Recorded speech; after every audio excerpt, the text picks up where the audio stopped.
Halo, jumpa lagi bersama saya. Pada kesempatan ini kita akan belajar bersama tentang komunikasi media. Komunikasi media sering disebut sebagai komunikasi sekunder.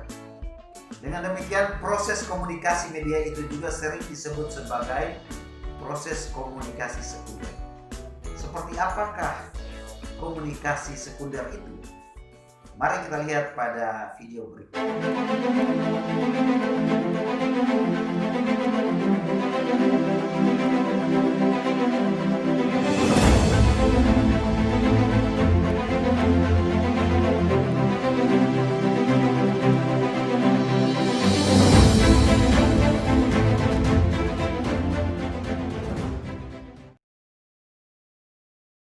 Sebenarnya apa itu komunikasi media atau komunikasi sekunder itu?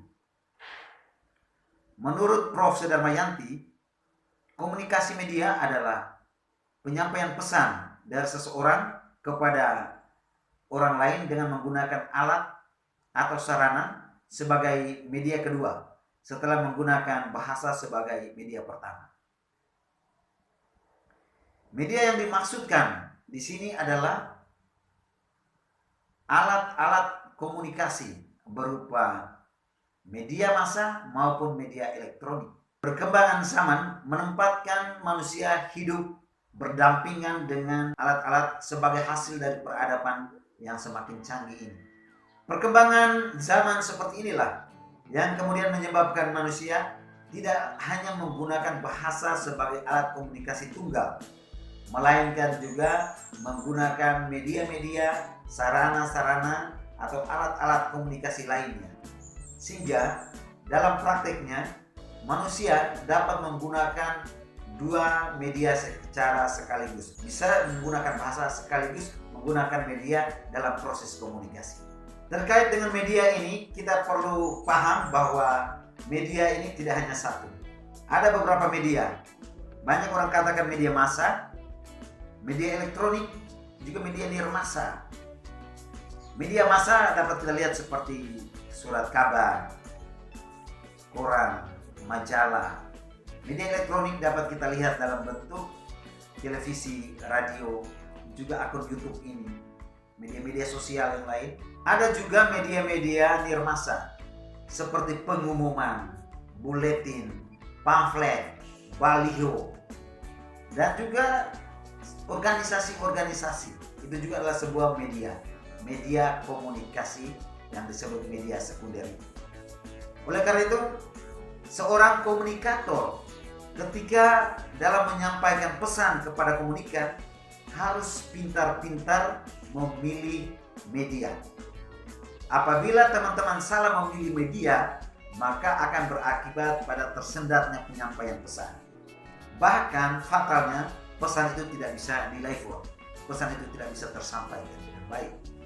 Oleh karena itu, yang paling penting dalam proses komunikasi media atau komunikasi sekunder ini adalah pemilihan media yang tepat dan disesuaikan dengan komunikan atau penerima pesan yang tepat. Saya ambil sebuah contoh. Misalnya komunikan yang kita hadapi, komunikan yang saya hadapi adalah komunikan yang buta aksara. Dalam kata yang agak negatif kita katakan bahwa buta huruf. Maka saya tidak bisa memilih media yang berisikan tulisan-tulisan seperti majalah, surat kabar, baliho, atau juga pamflet, atau dalam bentuk tulisan-tulisan. Karena komunikan saya atau penerima pesan saya, si penerima pesan yang saya hadapi adalah buta huruf, buta aksara. Maka saya tidak bisa menyampaikan pesan saya dengan menggunakan huruf-huruf. Media yang saya pilih, media yang saya gunakan untuk menyampaikan pesan saya kepada penerima pesan saya yang notabene adalah buta aksara adalah dalam bentuk televisi atau dalam bentuk YouTube semacam ini, atau juga dalam bentuk video-video yang direkam lalu dibagikan kepada komunikan saya. Dengan demikian, mereka dengan mudah memahami dan akan bertentangan apabila saya membagikan pamflet-pamflet atau pengumuman-pengumuman atau buletin-buletin yang tentunya dalam bentuk tulisan. jelas komunikan saya atau penerima pesan yang saya tuju yang adalah orang-orang buta aksara atau buta huruf, maka penyampaian pesan saya itu tidak bisa mereka terima. Pesan yang saya sampaikan tidak bisa di level, tidak bisa mereka pahami, apalagi mereka terima, tidak akan mungkin. Oleh karena itu, sekali lagi, yang paling penting dalam komunikasi media ini adalah pemilihan media. Jadi sekali lagi saya tegaskan bahwa pemilihan media harus disesuaikan dengan komunikan atau penerima pesan. Kepada siapa kita sampaikan pesan kita, maka kita harus menggunakan media yang tepat. Jangan kita menggunakan media yang tidak sesuai dengan kemampuan komunikan atau tidak sesuai dengan kondisi komunikan kita. Komunikasi media walaupun disebut sebagai komunikasi sekunder, namun memiliki daya pengaruh psikologis yang cukup kuat. Jadi sekali lagi teman-teman, jangan menganggap remeh komunikasi media. Lalu bagaimana proses komunikasi media? Mari kita lihat skema proses komunikasi media atau skema proses komunikasi sekunder pada tayangan berikut ini. Teman-teman dapat melihat pada tayangan di depan Anda, di situ tergambar soal unsur-unsur dalam proses komunikasi media menurut Uchiana. Di dalam skema itu teman-teman melihatnya, yaitu yang pertama sender. Sender itu artinya komunikator yang menyampaikan pesan kepada seseorang atau sejumlah orang. Kemudian encoding. Encoding itu sama dengan penyandian atau proses pengalihan pikiran ke dalam bentuk lambang. Kemudian yang ketiga di situ ada message. Pesan yang merupakan seperangkat lambang bermakna yang disampaikan oleh komunikator. Kemudian ada media, jadi pesan itu ada di dalam media, yaitu saluran komunikasi, tempat berlalunya pesan dari komunikator kepada komunikan. Sekali lagi, media itu adalah saluran komunikasi, tempat berlalunya pesan dari komunikator kepada komunikan. Kemudian decoding, teman-teman dapat lihat di sebelah kanan ada decoding. Itu adalah pengawasan atau proses menetapkan makna pada lambang yang disampaikan komunikator kepada penerima pesan. Kemudian receiver, yaitu komunikan atau penerima pesan.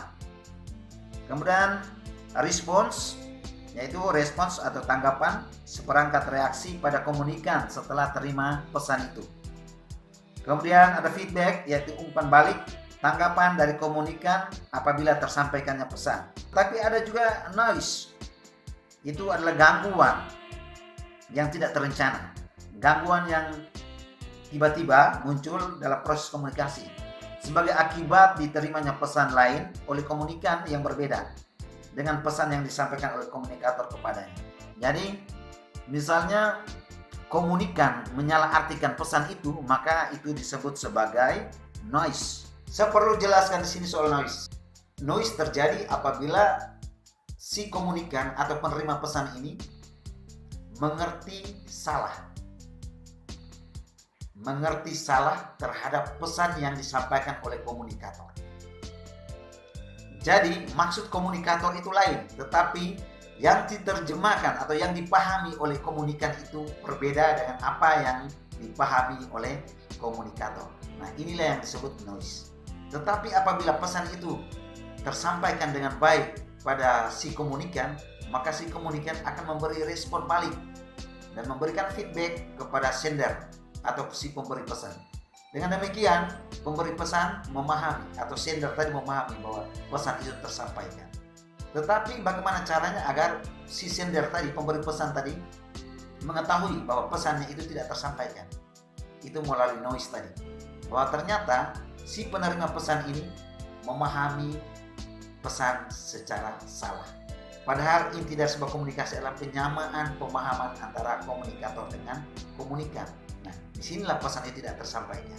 Nah, pesan yang tidak tersampaikan oleh karena salah pengertian ini yang disebut sebagai noise. Demikian penjelasan singkat saya tentang komunikasi media. Jangan lupa tetap ikuti video selanjutnya tentang komunikasi pemerintah. Sampai jumpa.